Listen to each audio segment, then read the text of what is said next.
नमस्कार, आप देख रहे हैं सच द रियलिटी और मैं हूं आपके साथ टिशा जैन। ईडी ने दिल्ली के मुख्यमंत्री अरविंद केजरीवाल को शराब घोटाला मामले में गिरफ्तार कर लिया है। इसी मामले में मनीष सिसोदिया और संजय सिंह को भी गिरफ्तार किया जा चुका है। दूसरी पार्टी की बड़ी नेता के कविता को भी शराब घोटाला मामले में ही अरेस्ट किया गया है। अब सभी के मन में सवाल ये उठता है कि आखिर ये सारा विवाद है क्या?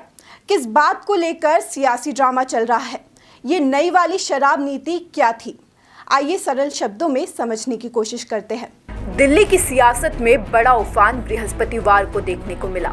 शाम ढलते ही मुख्यमंत्री निवास पर ईडी की टीम पहुंच गई और मुख्यमंत्री अरविंद केजरीवाल से शराब नीति मामले में पूछताछ शुरू कर दी। रात होते ही उन्हें गिरफ्तार कर लिया गया। शराब घोटाले में आम आदमी पार्टी के दो बड़े नेता मनीष सिसोदिया और संजय सिंह पहले ही जेल जा चुके हैं। अब तक किन किन लोगों को इस मामले में गिरफ्तार किया गया है? नई शराब नीति में किस तरह के भ्रष्टाचार के आरोप लगे हैं और इसकी जांच कैसे शुरू हुई? इन तमाम सवालों के जवाब आज आपको हम अपने चैनल सच द रियलिटी के माध्यम से देंगे।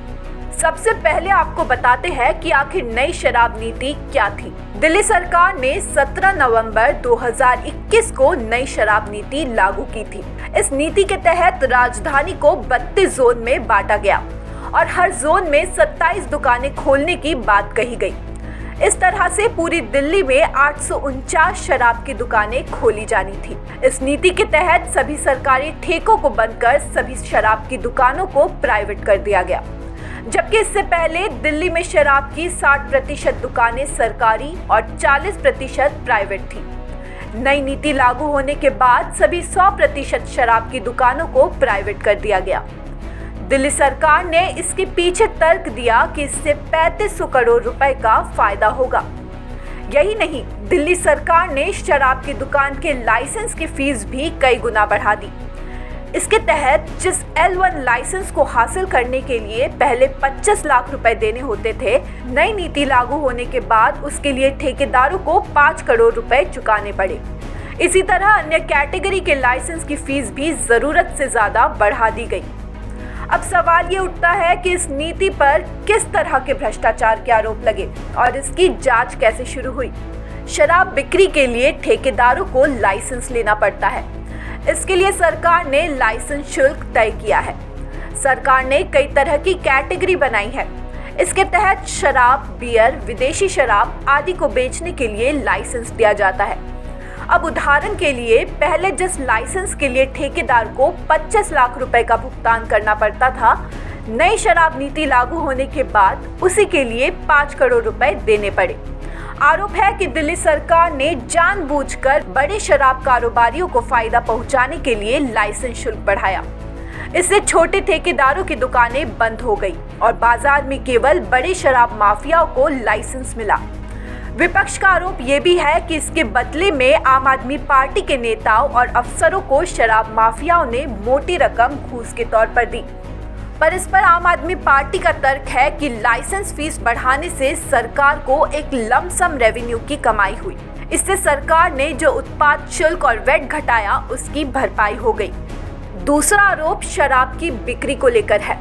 उदाहरण के लिए मान लीजिए, पहले अगर 750 ml की एक शराब की बोतल 530 रुपए में मिलती थी, तो अब इस एक बोतल पर रिटेल कारोबारी को 33.35 रुपए का मुनाफा होता था, जबकि 223.89 रुपए उत्पाद कर और 106 रुपए वैट के रूप में सरकार को मिलता था। मतलब एक बोतल पर सरकार को 329.89 रुपए का फायदा मिलता था। नई शराब नीति से सरकार के इसी मुनाफे में खेल होने का दावा किया जा रहा है। दावा है कि नई शराब नीति में वही 750 ml वाली शराब की बोतल का दाम 530 रुपए से बढ़कर 560 रुपए हो गई। इसके अलावा रिटेल कारोबारी का मुनाफा भी 33.35 रुपए से बढ़कर सीधे 363.27 रुपए पहुंच गया। मतलब रिटेल कारोबारियों का फायदा 10 गुना से भी ज्यादा बढ़ गया। वहीं सरकार को मिलने वाला 329.89 रुपए का फायदा घटकर 3 रुपए 78 पैसे रह गया। इसमें 1.88 रुपए उत्पाद शुल्क और 1.90 रुपए वैट शामिल है। जुलाई 2022 में दिल्ली के तत्कालीन मुख्य सचिव ने आबकारी नीति में अनियमितता होने के संबंध में एक रिपोर्ट उपराज्यपाल को सौंपी थी। इसमें नीति में गड़बड़ी होने के साथ ही तत्कालीन उप मुख्यमंत्री मनीष सिसोदिया पर शराब कारोबारियों को अनुचित लाभ पहुंचाने का आरोप लगाया गया था। इस रिपोर्ट के आधार पर उपराज्यपाल ने कई आबकारी नीति के क्रियान्वयन में नियमों के उल्लंघन और प्रक्रियात्मक खामियों का हवाला देकर 22 जुलाई को सीबीआई जांच की सिफारिश की थी। इस पर सीबीआई ने सिसोदिया समेत 15 के खिलाफ एफआईआर दर्ज की थी। इस आधार पर ईडी ने मनी लॉन्ड्रिंग का मामला दर्ज किया था। इस कथित शराब घोटाले के मामले में अब तक विजय नायर, अभिषेक बोइनपल्ली, समीर महेंद्रू, पी शरद चंद्रा, बिनोय बाबू, अमित अरोड़ा, गौतम मल्होत्रा, राघव मंगूटा, राजेश जोशी, अमन ढाल, अरुण पिल्लई, मनीष सिसोदिया, दिनेश अरोड़ा, संजय सिंह के कविता की गिरफ्तारी हो चुकी है।